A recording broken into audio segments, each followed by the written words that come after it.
जय माताजी मित्रों, आज આપણે વાત કરશું સ્વામી રામદાસના ઉપદેશ વિશે। સ્વામી રામદાસ કોઈ એક નગરમાં ભિક્ષા માંગવા માટે નીકળ્યા હતા।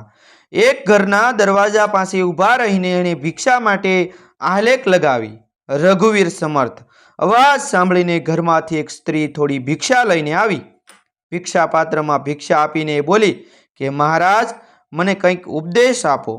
સ્વામી રામદાસે કહ્યું કે બહેન, કાલે ઉપદેશ આપીશ। બીજા દિવસે પેલી સ્ત્રી સ્વામી રામદાસની રાહ જોઈને જ બેઠી હતી। જેવો રઘુવીર સમર્થ અવાજ સંભળાયો એ દોડતી બહાર આવી।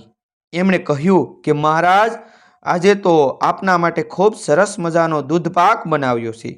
કેસર અને ઇલાયચી નાખી છે, બદામ, પિસ્તા અને સારોળથી સજાવ્યો છે। થોડી વાર ઊભા રહો, હું લાવું છું।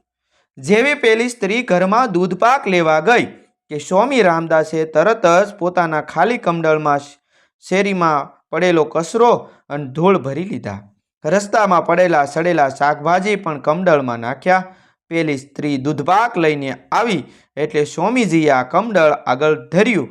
પેલી સ્ત્રીએ કમંડળમાં નજર કરીને એટલે બોલી, અરે સાધુ મહારાજ, તમારું આ કમંડળ તો સાવ ગંદુ છે। અંદર ધૂળ, કચરો અને સડેલા શાકભાજી પડ્યા છે। ભલે ને ગંદુ રહ્યું બહેન, તું આ કમંડળમાં દૂધપાક નાખી દે। અરે મહારાજ, મેં બહુ મહેનત કરીને આ દૂધપાક બનાવ્યો છે, કેટલો સરસ બન્યો છે।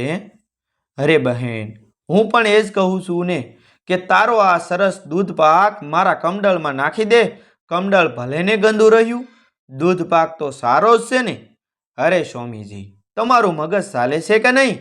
દૂધપાક ગમે એટલો સારો હોય પણ કમંડળ ગંદુ હોય તો દૂધપાક પણ ગંદો જ થઈ જાય। માટે પહેલાં આ કમંડળ બરાબર સાફ કરો, પછી દૂધપાક આપીશ।